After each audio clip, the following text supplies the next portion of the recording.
this light is a lot of light. It's okay. Try to stay in front of it.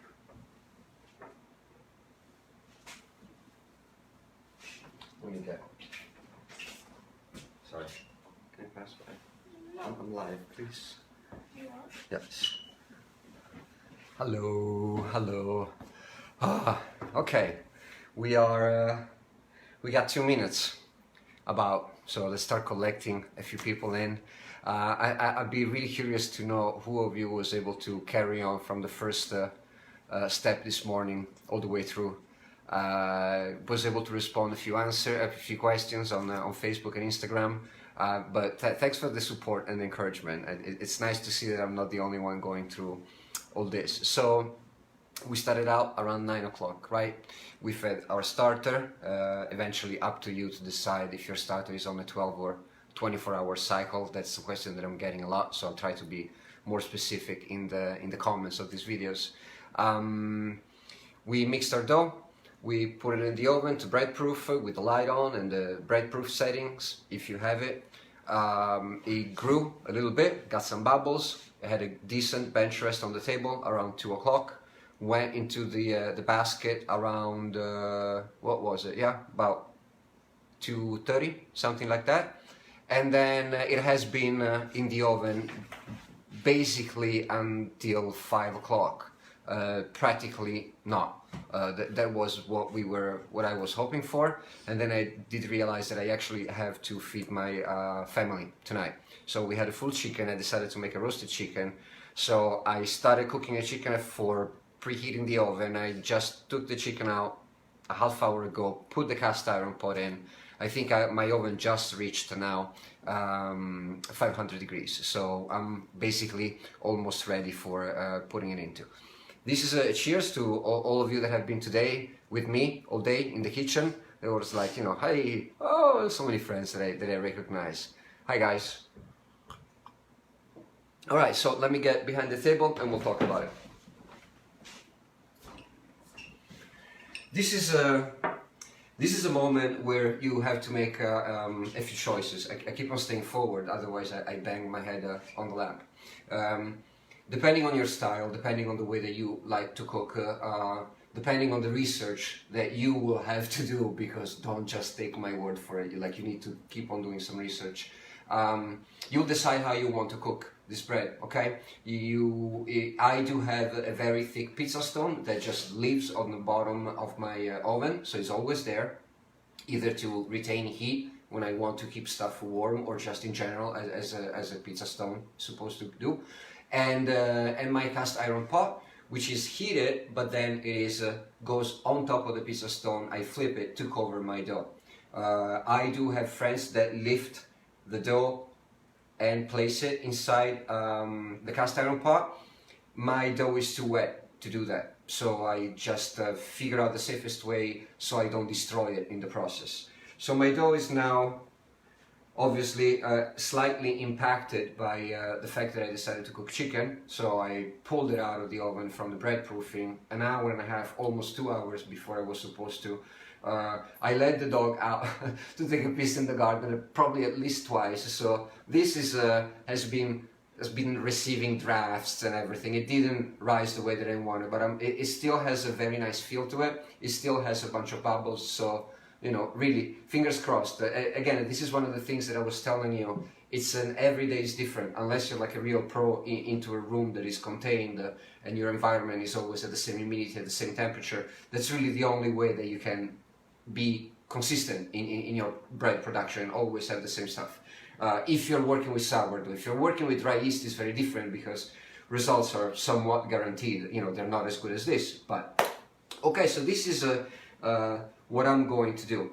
This is the basket, right? And here I have my pizza peel, with some parchment paper on top. And what I'm going to do is that I'm going to place the parchment paper on the basket and the peel, and then flip it.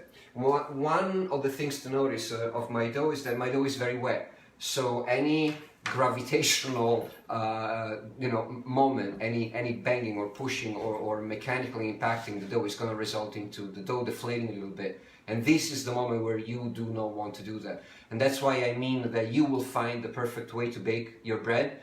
If it's in a cast iron pot, if it's in a pizza stone, if it's in another vessel that I personally haven't discovered yet. But this is what you're going to do. I do have two considerations.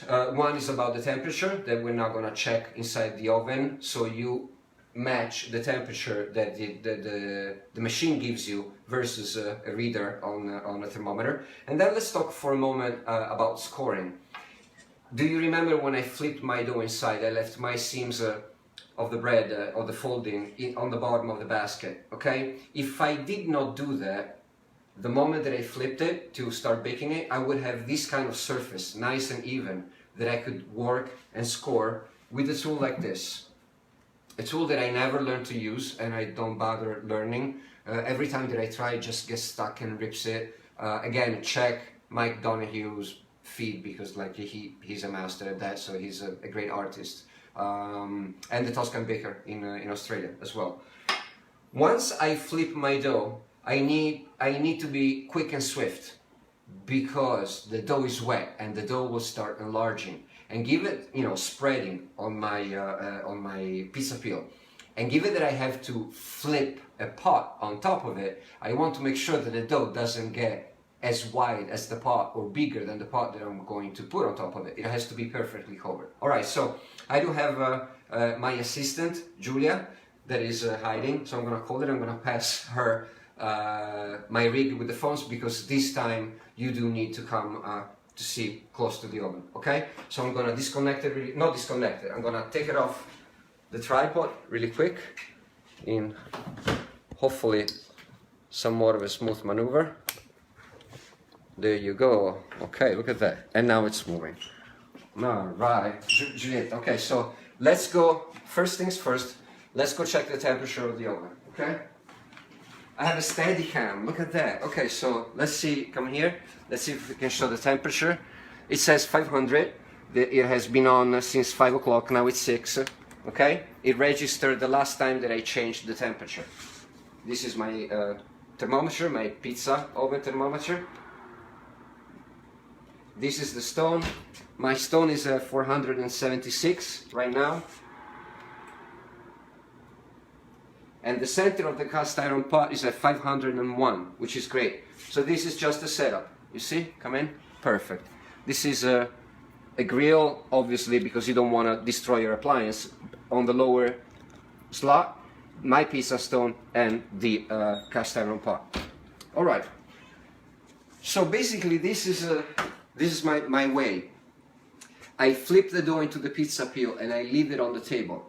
I come here, I get my gloves, I get the cast iron pot out, go grab the bread, put the bread in, flip the cast iron pot, and start my timer. Alright, so your first baking is a half hour, and then in a half hour after I put it in, we'll talk about the results and we'll see if my bread came out decent or not. We'll figure that out. So the timer is here. Let's go do the flip. Okay, Julia, steady, come back. Ooh, back. Now, look at me. Perfect. This is perfect. And cheers, a little higher. Right on. Alright, so this is the basket, okay? This goes a little to the side. Alright, let me show you. Okay. So you see how it is? This is perfect. And what I do is 1, 2, 3, and I do this. And I heard the plop. I bring it down, come down with the camera. Perfetto. A little more down. And this is my bread. It looks deflated. It is not what I wanted. It'll be enough for tonight. Tomorrow will be better. Get your finger off the camera. Ha! This is just how it works. At least I have a fantastic chicken that is almost ready. Time for the gloves. Come back here.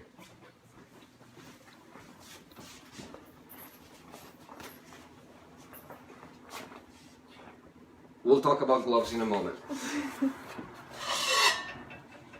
This goes out. Get the bread.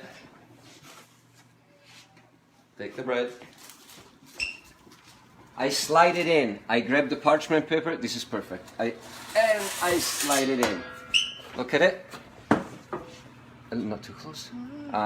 Okay. That's And this now goes on top. All right. And I lower the temperature to 475, so I really don't scorch the outside of the dough. And I put a timer for a half hour. And then I drink, I set up the table, I cook on the stovetop, I have some beets going on that need some water. And this is basically it. This is the moment where you want to brush your basket and put it in your cabinet. You know, it's always good to keep it, clean from flour. In terms of the gloves, I used to have short Weber ones that I really loved because they were light and super heat resistant, but they eventually broke down and I started getting burned. These gloves are wonderful. They are NSF certified. They're good for restaurant work. They're good for big smokers. They're good for a firefighter, if you tell me. But the problem is that there's not much sensitivity. And when you have to be fast, when you have to be quick, the grip is a little weird because the design is a little off. You see, it looks a little bit like a puppet. So when you're dealing with grease, you want to have something. I know that you're using it for a little time, but you need to have something that is easy and comfortable. I think I'm gonna say goodbye now for the moment. I'll see you in about a half hour. I'm gonna leave my rig here, and in a half hour we're gonna do the unveil, cook it for those extra 5 minutes, and then finally I'll be able to put my chicken that is back here. Thank you, Julia. I can take it from here. So yeah, now that I don't have to cook, I can grab it. This is the chicken. Ta-da! I'm obviously thinking that next week we should be doing something together again. So if there's something that you'd like to see cooked, depending on what I can find in terms of groceries and stuff, just drop it in the comments and then we'll go from there, all right? I will see you in about a half hour and then we'll see how the bread came out. Be well.